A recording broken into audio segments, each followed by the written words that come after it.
सायंकाळची वेळ होती. 12वीची परीक्षा नुकतीच संपल्याने तो निवांत होता. त्याच्या आवडत्या लेखकाचा भयकथा संग्रह वाचण्यात तो गुंग झाला होता. इतक्यात दारावरची बेल वाजली. थोड्या नाईलाजानेच तो उठला. त्याने दार उघडले. त्याचे आई वडील आत आले. वडिलांच्या हातात सामानाने गच्च भरलेली पिशवी होती. ती त्यांनी कोपऱ्यात ठेवली. किती उकडतंय, त्याची आई पुटपुटली व तिने खिडकी उघडली. घाम पुसत ते दोघेही सोफ्यावर बसले. अरे पाणी आण पाहू जरा, त्याचे वडील म्हणाले. तो पाणी आणायला आत निघून गेला. रात्रीचे जेवण झाल्यावर त्याने पुन्हा भयकथांचे पुस्तक उचलले व पलंगावर आडवा झाला. मगाशी अर्धवट राहिलेली भयकथा त्याला वाचून पूर्ण करायची होती. बराच वेळ तो वाचत होता. कथा पूर्ण झाल्यावर त्याने पुस्तक बंद केले. पलंगाशेजारील विजेचा दिवा बंद करण्यासाठी हात लांब केला, पण तो बटन दाबणार इतक्यात दिवा आपोआप बंद झाला. तो दचकला. खोली अंधारात बुडून गेली. वीज गेली असेल. त्याने मनाचे समाधान करण्याचा प्रयत्न केला. तो डोळे मिटून झोपेची आराधना करू लागला. मध्यरात्र उलटून गेली होती. बाहेर शांतता होती. त्याचे डोळे हळूहळू जड होत होते. इतक्यात त्याला कसला तरी अस्पष्ट आवाज ऐकू आला. कोणीतरी हलक्या आवाजात शीळ घालत असल्यासारखा. त्याने खाडकन डोळे उघडले. आपल्याला खरंच काही ऐकू आले की झोपेच्या ग्लानीत भास झाला. त्याने पुन्हा डोळे बंद केले. 1 मिनिटभराने पुन्हा तोच आवाज आला. यावेळी जास्त स्पष्ट व सलग. आता त्याला दुर्लक्ष करून चालणार नव्हते.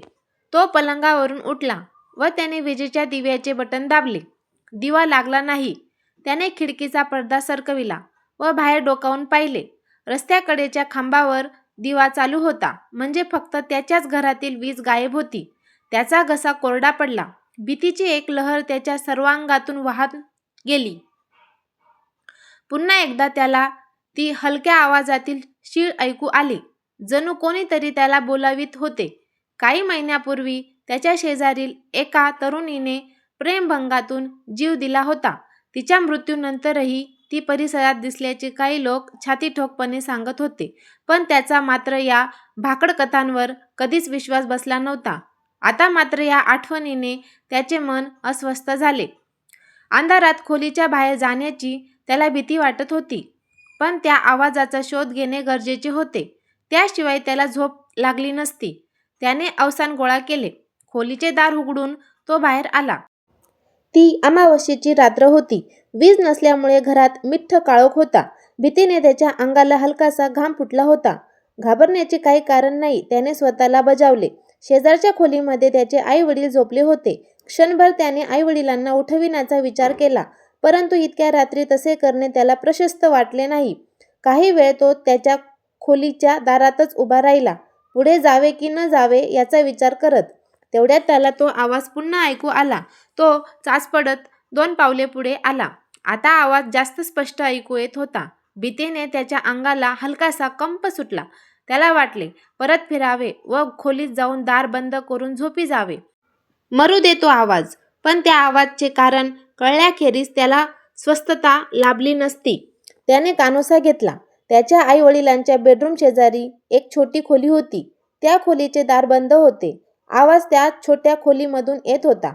संतपणे सलग, हलकीशी शीळ घातल्यासारखा. जणू काही कोणीतरी त्याला आत बोलावित होते.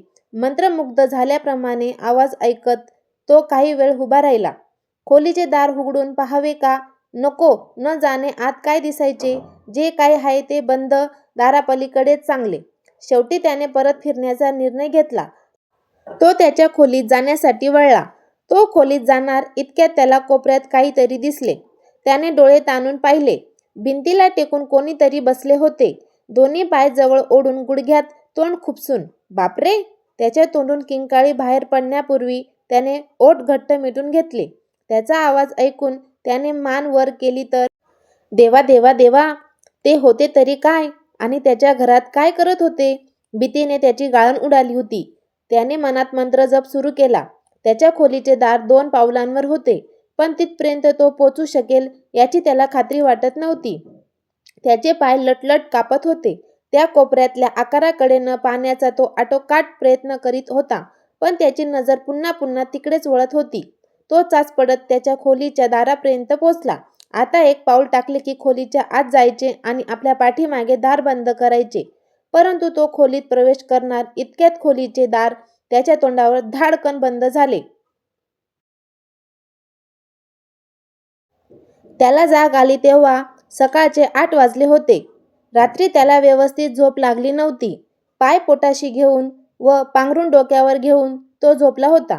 पण तरीही त्या आवाजाने त्याला अधूनमधून जाग येत होती. कालच्या प्रकरणाचा बंदोबस्त आजच करायचा निश्चय त्याने केला. ते कोण करू शकेल हे त्याला चांगलेच माहीत होते. पूर्वी त्याच्या मित्राने एका प्रसंगात अशा माणसांची मदत घेतली होती. ती माणसे अशी कामे करण्यात तरबेज होती. शेवटी ज्याची विद्या त्यालाच जमते. हे येरा गबाळ्याचं काम नव्हे. यावेळी त्यालाही त्या माणसांना शरण जावे लागणार होते. आज त्याचे आईवडील बाहेर जाणार होते. ते परत येण्यापूर्वी हे काम त्याला तडीस न्यायचे होते. त्याने फोन उचलला, एक दीर्घ श्वास घेतला व त्यांना कॉल लावला. दुपारी 2 माणसे त्याच्या दारात हजर झाली. त्यांना पाहून त्याला हायस वाटले.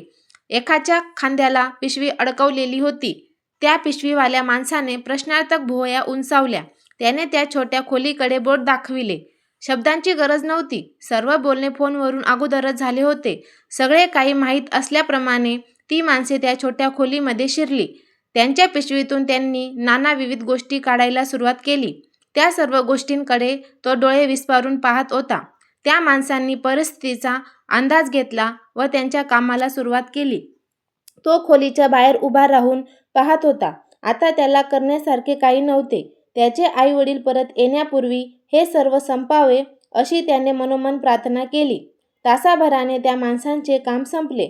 आम्ही पूर्ण बंदोबस्त केला आहे, पुन्हा असा प्रकार होणार नाही, त्यांनी त्याला आश्वस्त केले. आणि झालंच तर आम्ही आहोतच, त्यातला एक जण गूढपणे म्हणाला. त्याने चमकून त्यांच्याकडे पाहिले. दोघांच्याही चेहऱ्यावर मंद हास्य होते. त्यांचा मोबदला घेऊन ते निघाले. ती माणसे निघून गेली आणि त्याच वेळी त्याचे आई वडील बाहेरून परत आले. काय रे, कोण होती ती माणसे आणि आपल्या घरी कशाला आली होती, त्याच्या वडिलांनी विचारले. आता सर्व खरे सांगणे त्याला भाग होते. प्लंबर होते. बाथरूममधील नळ खराब झाला होता.